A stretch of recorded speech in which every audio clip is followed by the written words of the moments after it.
Hi everyone, it's the Wednesday evening edition of Weather for Weather Geeks. Hope you enjoyed the mild weather that we had today. We had some sun, especially this morning. Then the clouds started to roll in, and those clouds have yielded some showers across the region as expected this evening. Here's the 3-hour loop from about 4:30 to 7:30, 7:45 this evening. Fast-moving showers pushing through with a little disturbance. Now, excuse me, as expected, this did not produce a lot of rain. Generally a couple hundredths of an inch, that was about it, across most of our Ohio counties and over into Mercer and Lawrence County as well. And, you know, by the time most of you watch this, we're done with the rain for the night tonight. Now we're going to have to watch out for fog again. Now our Futurecast product oftentimes is too low with the visibilities, but it is showing more fog tonight than last night. So we're going to have to watch out for this. This won't be this evening, I don't think, but more so later on tonight. Particularly in the low-lying valley spots, there could be some locally dense fog. We didn't have a whole lot this morning, but we did have some frost and some freezing fog here and there that actually caused some accidents, especially over in Mercer County. So the fog is something else to watch out for later on tonight. Temperature-wise this evening at about quarter till 8 p.m. Very balmy still in the upper 40s to around 50. Here locally, 51 in Pittsburgh. Warm down in the south and a lot of warm air out across the middle of the country as well. No surprise you have to head way up into Canada to find the cold. Look at some of these spots. Baker Lake at 20 below zero up in far northern Canada near the Arctic Circle. Paulatuck, minus 28. Always kind of interesting to check out some of these cold spots up in the far reaches of northern Canada. Hey, Resolute, minus 33. So that's where the cold is. That's where the real cold is going to stay for the foreseeable future. Pardon me. As we go through time, tomorrow I think is a pretty cloudy day, cloudier than today from start to finish. Watch for the fog in the morning.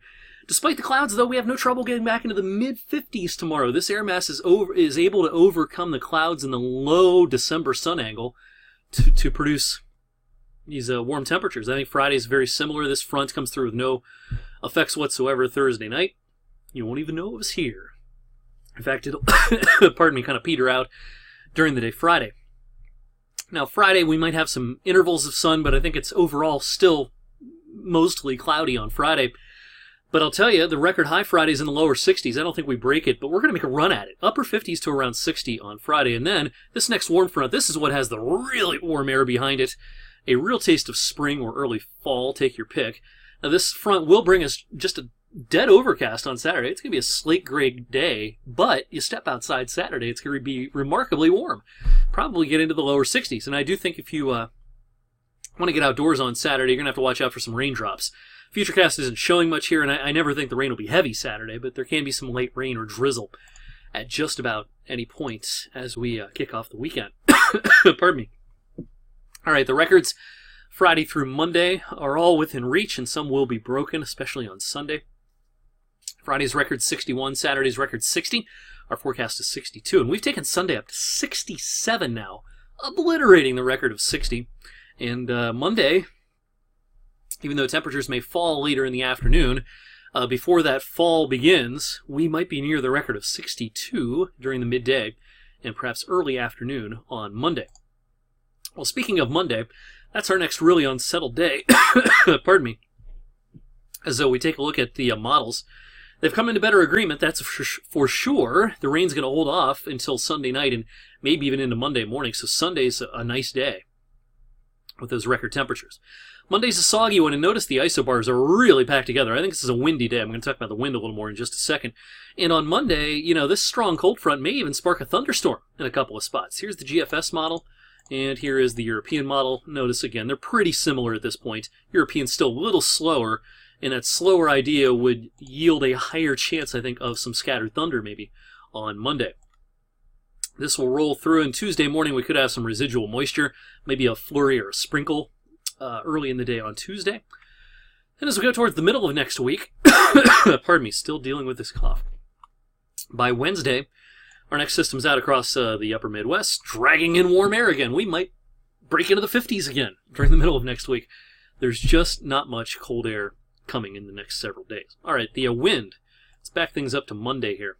This is the GFS model showing the wind gusts on Monday. Now, the highest wind gusts will be off to our west, no doubt, but you know, look at these numbers out here. could be a 50-mile-an-hour gust in Toledo and maybe down towards Columbus. I think we could gust to 40 or 45 here on Monday with the showers and possible thunder. Then the wind will subside by Tuesday. So that's going to be a wound-up system early on next week. All right, we're looking for signs of any sort of winter. It's interesting that the last few runs of the CFS, the Climate Forecast System model, is showing a blob of colder air in the period after Christmas up to about New Year's. I think through Christmas, it's warm. Chances of a white Christmas are looking lower and lower with each passing day. It's interesting that the model is starting to show this. We'll see if it continues to do so or if this is kind of a mirage, but it does show a lot of the country, including our region, at least a little below average from the period from the 26th, the day after Christmas, through New Year's Eve. So we'll keep you updated on that. Climate models are still showing a blowtorch in January, though. Now, our forecast put out about 5 weeks ago showed normal temperatures for January, a colder month compared to December and compared to the averages. But we might have to adjust that if the climate models are going to keep singing this tune. January could, well, maybe not be quite as warm as December, still be pretty warm against the averages, especially maybe the first half of the month. So we'll be updating our January forecast as we head towards the holidays, but an early heads up that not a lot of signs that this pattern has any sort of sustained changes coming. That week after Christmas might turn colder, but it's probably not going to last into the new year. All right, that's the Wednesday weather for Weather Geeks. Thanks as always for putting up with my residual cold. I'm trying a new cough medicine tonight that I'm hoping will help. I hope you have a great Wednesday night, and I'll see you right back here tomorrow evening for more weather for Weather Geeks.